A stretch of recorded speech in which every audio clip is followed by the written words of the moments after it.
on the career track, you working your job, everything good, you making it happen, and then you get that infamous invite out of nowhere, and it's from your manager. You get on that call,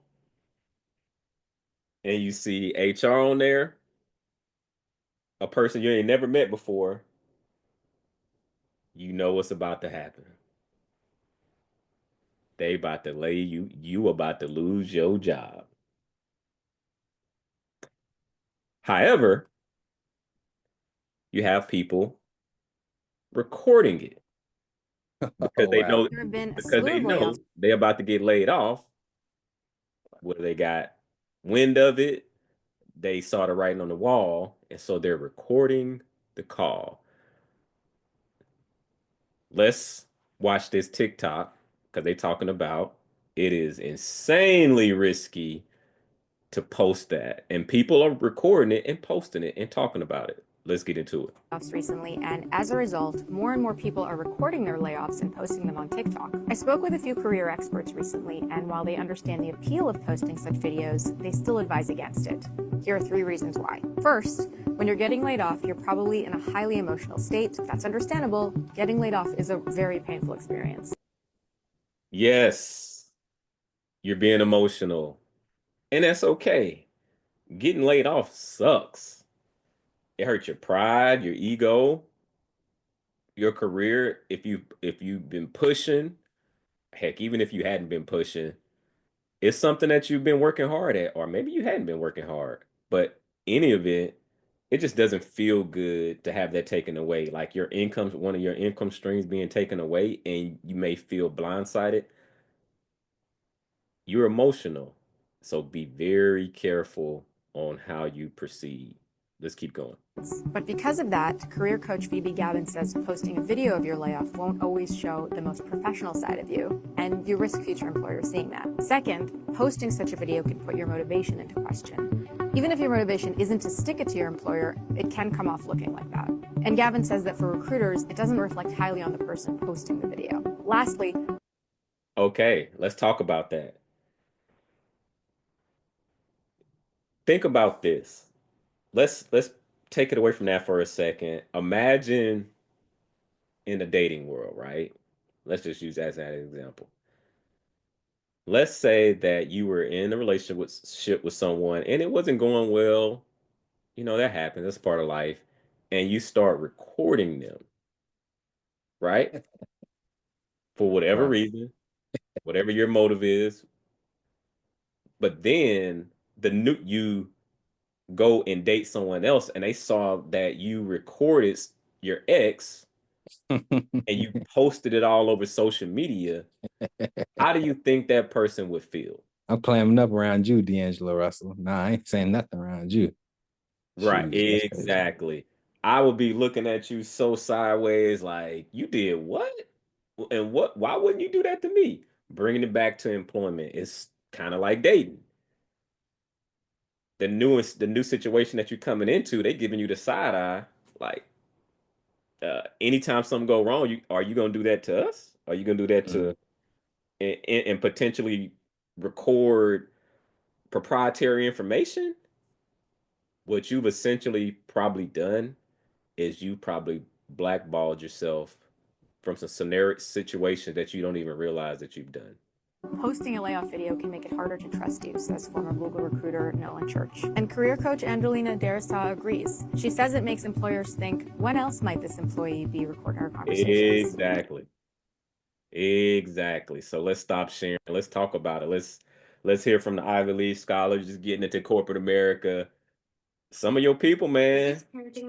Some of your people, man. They hold on, let me I don't know what I don't know. I don't know. That's once you get on do TikTok, it start taking you down all I start pulling that. Yeah. Just get into TikTok. Well, I don't want to just like put it on all Gen Zs because it's folks across the spectrum that's doing it. When you hear that from your perspective, just entering the workforce, like what does your mind go? What do you go? What are you thinking about? I think it makes me think about something that people always joke around and say, did you like they'll bring up digital footprint. Like, oh, like someone will Mm. post something crazy and they'll be like, hey, did you know that there's a digital footprint? Like they'll be joking, but like I'm taking a step further. Like people don't realize that you just got a footprint, period. Now, digital, paper, like whatever you do, there's just always a footprint of people.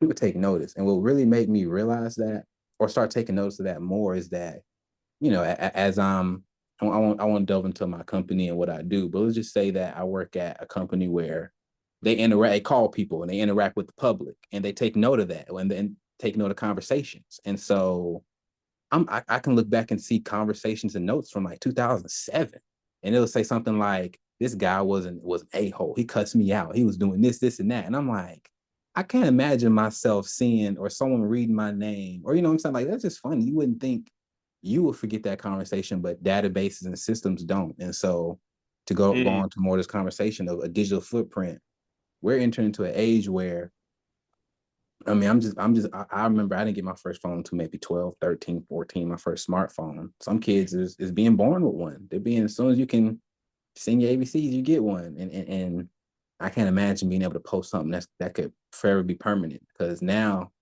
you mess around, you could be 8 years old and go viral. Think about that. Imagine your 8-year-old niece or something going viral.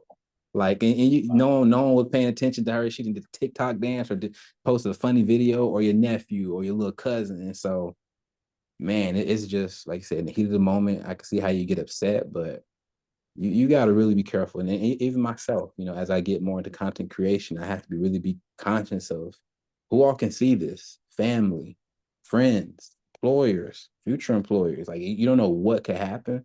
Like, and I think the dating analogy is a good example. Like you can hide these things on the surface, and especially like as you getting employed, you can hide these things in the first stages of the interview, but things is always gonna pop up. And so my advice is just that digitally and online, don't do things that you gotta hide and cover up digitally. Like don't just even associate your name with. If you live right digitally, you ain't got to worry about things being found and attached to you. Yeah. Yeah, that's why no, that's real talk there. That's why we had a money show and we react to things, but we want to make sure it's practical and it's going to help people as well, right? And we talking about these things to help people avoid some of these pitfalls, and you can learn from other people's mistakes as well. And you just want to be very careful to stay professional at all times, even if you're on that end. Sometimes it's due to performance, and sometimes it just was a business decision. You're just not a part of the plan no more, and maybe the company's going through some struggles, or and they need to cut. When you have companies that report earnings, especially companies that are on the stock market, when they one of the quickest ways to boost profits, they start cutting. They cut costs, and usually they cutting labor costs. And that's just what it is. That's a part of the game. And if you stay in corporate long enough, you may run into it, and or maybe you might be blessed where you never see it. But let's just be realistic. So with that, that's why it's really important to keep your money on your mind, operate as KB Inc., Keon Barney Inc., and treat yourself like a business. And your company is is the client that you've elected to provide your valuable services to them in this present time, and they happen to be one client. And if the client decides, hey, we're going in a different direction, they're going in a different direction. So my recommendation is treat your life, your family as a business, make business moves, make sure you are running your household budget, making sure you're building that emergency fund. We're gonna beat it over the head. Emergency fund, making sure you're investing in that 401k. This is not investment advice. I'm just talking about what we would do. Like just investing, just keep complete ownership of your life. The company is not the boogeyman. They're not. It's a company, and you need to treat yourself the same way. Any last words on that? I think you put the nail in it right there. I think you're right, man. Just be about your business and just be a professional. And it's funny. I have these talks with my manager. He tells me, man, sometimes people just aren't professional. They just they don't have the same mindset that you and I do. Because I take pride in that. You know, it's kind of like, I mean, I want to keep talking about sports, but it's like a trust. Hey, we're all here. You know, of course, we'd all rather be home. No, you know, it's a work. There's a reason we're getting paid to be here. So if you're on the clock, you're on the clock. If not, then don't be. But if you're on the clock, then that means something.